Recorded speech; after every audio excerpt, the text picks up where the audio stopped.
नमस्कार, star prime 7 में आपका बहुत बहुत स्वागत है। मैं आपके साथ रजनीश तिवारी। जैसे कि आप जानते हैं कि 6वें चरण का मतदान समाप्त हो गया है और 7वें चरण का मतदान केवल 48 घंटे से कम बचा हुआ है। अभी फ़िलहाल मैं बनारस में हूं और वीवीआईपी सीट में खड़ा हूं, जहां से भारत के प्रधानमंत्री नरेंद्र मोदी जी का संसदीय क्षेत्र है। आइए यहाँ के कुछ लोग हैं जिनसे मैं बात करता हूँ कि पिछली बार यहाँ पे मोदीमय था, हर हर मोदी घर घर मोदी था। क्या इस बार भी यहाँ की जनता हर हर मोदी और घर घर मोदी करेगी? क्या नाम होगा सर आपका? अतुल मिश्रा डुगट। मिश्रा जी, इस बार क्या लगता है आपको? जिस प्रकार 2014 में और 2019 में था, उससे ज़्यादा ही प्रभाव हमको दिख रहा है, क्योंकि जब 2014 में आए थे तो उस समय एक आशा का चुनाव था। देश की जनता एक आशा भरी निगाह से उनकी ओर देख रही थी। 2019 का चुनाव कई फैसलों के बाद हुआ, जैसे नोटबंदी, जीएसटी, जनता ने उस पर मोहर लगाया। अब 2019 के बाद धारा 370 और भगवान श्री राम का जन्म स्थान, जिसके लिए पिछले विगत 500 वर्षों से ज़्यादा समय से कई तरीके के युद्ध लड़े गए, जिसमें कानूनी और तमाम लोगों ने अपना बलिदान दिया, उस चीज़ को भी एक सकारात्मक प्रयास के द्वारा और ऑनरेबल सुप्रीम कोर्ट के जजमेंट के द्वारा शांतिपूर्ण तरीके से उसका एक इतिशी किया गया। ये सब तमाम फैसलों के बाद अब जनता के समक्ष पुनः वो आए हैं और हमको लगता है, जो मेरी सोच की जनता है, कि निश्चित तौर पर उनको समर्थन देगी। सर, मैं एक छोटा सा मेरा प्रश्न है। जैसे विपक्ष है, भारतीय जनता पार्टी के ऊपर इल्ज़ाम लगाता है कि देश की बहुत सी चीज़ें वो बेच रही है, जैसे एयरपोर्ट, रेलवे। तो क्या आपको लगता है कि वो मोदी सरकार बेच रही है? और ये बता दीजिए, बनारस कितना बदला है? देखिए, पहले जो आपने पहला क्वेश्चन पूछा, एक होता है राजनीति में परसेप्शन, एक होता है नैरेटिव।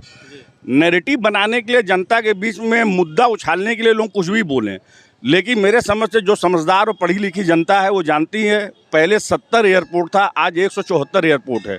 आप बहुत दूर मत जाइए, यहाँ से 2 घंटे के दूर में आजमगढ़ में एयरपोर्ट हो गया, कुशीनगर में है, अयोध्या में हो गया, गोरखपुर में हो गया, इलाहाबाद में पहले था उसको और बड़ा कर दिया गया, लखनऊ में था और बड़ा कर दिया गया, बाबतपुर एकदम पूरा इंटरनेशनल था, उसको और अच्छे से बना दिया गया, कई टर्मिनल बना दिया गया। ट्रेन में, रेलवे में देखिए तमाम साफ़ सुथरा व्यवस्था हो गया। अब सवाल इस बात का है, साफ़ सुथरा व्यवस्था में आप बनारस की सड़क को देखते हैं, प्राइवेट को दे दिया गया, प्राइवेट के लोगों को टेंडर में दिया गया, वो काम कर रहे हैं। इसका मतलब नहीं कि नगर निगम को प्राइवेट सेक्टर में दे दिया गया, ऐसा नहीं कि ट्रेन को दे दिया गया। ट्रेन जो है वंदे भारत आ गई, तमाम ट्रेनें आ गई। बनारस शिवगंगा जाती रही 7 बजे, जो 8 बजे सुबह जो दिल्ली पहुँचती रही, आज वही ट्रेन 10:15 बजे जाती है और 8 बजे दिल्ली पहुँचती है। 3.25 घंटे का हमारा और आपका जो है रन बचत हो गया। ऐसा तो नहीं है कि उन्होंने बेच दिया। दूसरा, आपने कहा बनारस में विकास का, विकास हुआ है। जब भी विकास होगा तो उसके जद में जो आएगा थोड़ा उसको कष्ट होगा, लेकिन जैसे विश्वनाथ कॉरिडोर कह लीजिए, हमें जो जानकारी है कि उन्होंने जो भी मकान लिए उसके मतलब उन्होंने अधिग्रहण नहीं किया, वहाँ के लोगों को संतुष्ट प्रदान करने के बाद, पैसा देने के बाद तब लिया, तो विकास हुआ है। आप उमेश द्विवेदी जी, आपको बनारस बदलता हुआ दिख रहा है? बनारस बदल गया है। कितना बदला है सर? बनारस की जो प्राचीनता थी, जो बनारस की संस्कृति थी, ये पूरी तरीके से ख़त्म कर दिया गया है।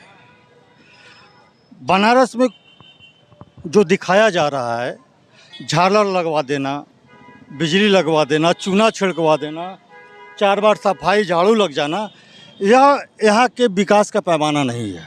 पहले एक बात को समझिए कि बनारस के जो सांसद हैं, इस देश के प्रधानमंत्री हैं। ये पहली बार ऐसा है कि बनारस के सांसद इस देश के प्रधानमंत्री हैं। तो उनसे जब विकास की उम्मीद किया जाएगा, जब उनसे किसी काम का उम्मीद किया जाएगा, तो उसी लेवल पर किया जाएगा। यहाँ कोई फैक्ट्री नहीं बना, कोई यूनिवर्सिटी नहीं बनी, स्वास्थ्य के क्षेत्र में कोई ऐसा प्रोडक्ट नहीं लॉन्च हुआ, क्या विकास करेंगे? ये जो काम है ये नॉर्मल सभासद कर सकते हैं। यहीं मऊ में कल्पनाथ राय जी सांसद हुआ करते थे, किसी की भी गवर्नमेंट हो, मऊ को मऊ बना दिए, तमाम चीनी फैक्ट्री, तमाम विकास किए। यहाँ पर जो प्रधानमंत्री जी हैं, उनके गरिमा के और स्तर के अनुरूप कोई विकास नहीं हुआ है। ये सिर्फ दिखाया जा रहा है कि विकास है। आप चले जाइए गलियों में, गली बजबजा रही है, थोड़ा आउटर में चले जाइए 2-4 किलोमीटर, आप नाक बंद करके आएंगे, वो तो दिखाया जा रहा है। सर, बहुत से मीडिया हैं यहाँ के दिखा रही है कि बनारस एकदम चेंज हो गया है, सोने का हो गया है, जैसे आप बता रहे हैं। कि यहाँ पर जो सुविधाएं होनी चाहिए, कॉलेज होनी चाहिए, तो फिलहाल अभी नहीं है। तो आपको लगता है कि विकास बनारस का नहीं हो पाया? यार 10 साल में, और यहाँ के सांसद प्रधानमंत्री हैं, जब 10 साल में वो कोई फैक्ट्री नहीं लगा पाए, यहाँ के लोकल बच्चों को कोई रोजगार नहीं दे पाए, तो क्या उम्मीद किया जाए? यहाँ का एक एक काम गुजरात से आए हुए लोग करते हैं, एक एक काम। कोई भी एक सड़क बनाना हो, बिजली लगाना हो, कुछ भी करना हो, गुजरात के लोगों को ठेका टेंडर दिया जाता है। यहाँ के लोकल किसी व्यक्ति को कोई उसमें रोजगार नहीं मिलता तो आपको क्या लगता है सर, यहाँ की जनता इस बार किसको अपना आशीर्वाद देगी? यहाँ देखिए, चुनाव फंसा हुआ है।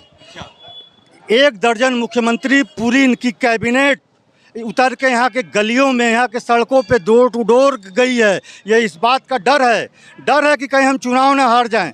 यदि वो 10 साल काम किए होते तो अपने काम के बल पे यहाँ पे वोट मांगते हैं। शिक्षा के क्षेत्र में, स्वास्थ्य के क्षेत्र पे, रोजगार के क्षेत्र में वोट मांगते हैं। महंगाई कम किए हैं, इसके सवाल पर वोट मांगते हैं। लेकिन ये इस पर ये वोट नहीं मांग, मंदिर के नाम पे, पाकिस्तान के नाम पे वोट मांग रहे हैं, समझ रहे हैं?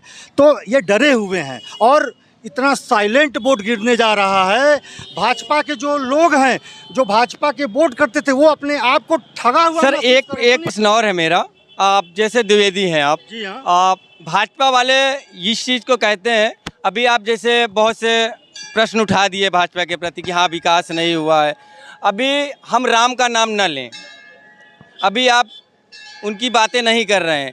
क्या हम हिंदू नहीं हैं, सनातनी नहीं हैं? भाजपा वाले आरोप लगा देते हैं, हम कोई मुद्दे के लिए कोई बात करता है राम विरोधी हो जाते हैं। आप यदि भाजपा में हैं, भाजपा का पट्टा डाले हैं, तब आप सनातनी हैं। हाँ। यदि आप भाजपा का टोपी नहीं लगाए हैं, भाजपा का पट्टा नहीं टांगे हैं, तब आप पाकिस्तानी हैं, तब आप इस देश के गद्दार हैं। ऐसी मानसिकता के लोगों को इस देश की जनता 1 जून को सबक सिखाने जा रही है। सर आपका क्या नाम होगा? मेरा नाम सुनील शर्मा है। जी सर, बताइए आप। शर्मा जी, आपको कितना बनारस बदला हुआ दिखाई दे रहा है? बदला हमको नहीं दिखाई दे रहा है। यहाँ पे 3 करोड़ 4 करोड़ जनता बाहर से आ रही है, उनको दिखाई दे रहा है। बनारस वालों को तो सब चीज़ मालूम है, लेकिन जो बाहर आके यहाँ से लोग जा रहे हैं, अपने अपने राज्य में बता रहे हैं, उनसे आप जाके पूछिएगा और वो अपने राज्य में उनको जिताएंगे, मोदी जी को, वो बताएंगे। बनारस में इतना ज़्यादा जो सुविधा मिली है उनको, जो यहाँ पे 4 करोड़ 3 करोड़ हर बार आ रहे हैं, ये क्यों आ रहे हैं? यही देखने आ रहे हैं बदला हुआ बनारस। और मोदी जी 10 लाख वोट से जीतेंगे, बाकी सब कुछ बात अलग है। चलिए, क्या नाम होगा सर आपका?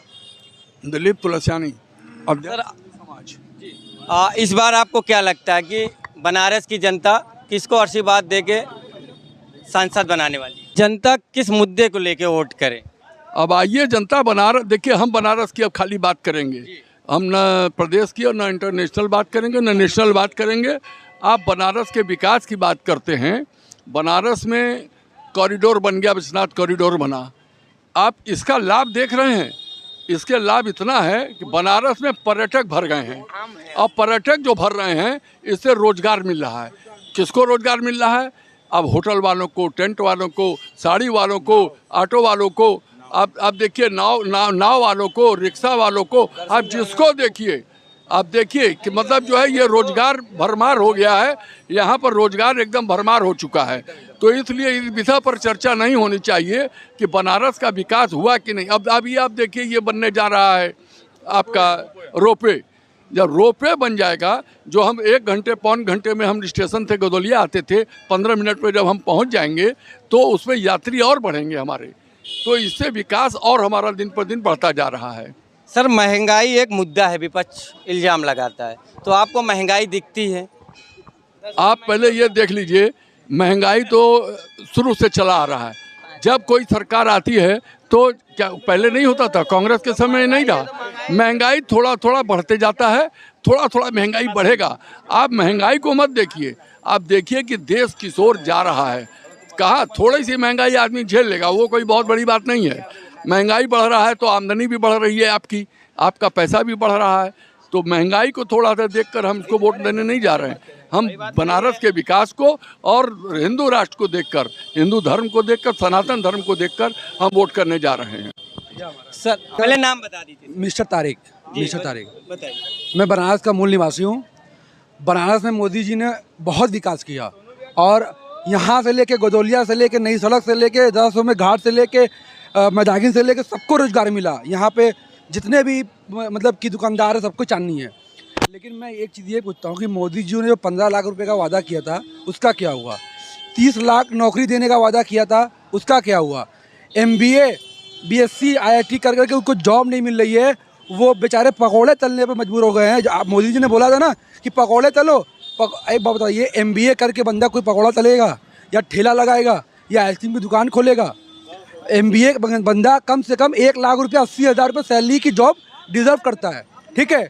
और सबसे बड़ी ये बात है कि जो ऑनलाइन गेम ड्रीम 11 पर टीम बनाओ उसका प्रचार, हर युवा इसमें, भैया यकीन मानिए इसमें मैं भी लिप्त हूँ। मैं खुद कह रहा हूँ कि मैं भी खेलता हूँ।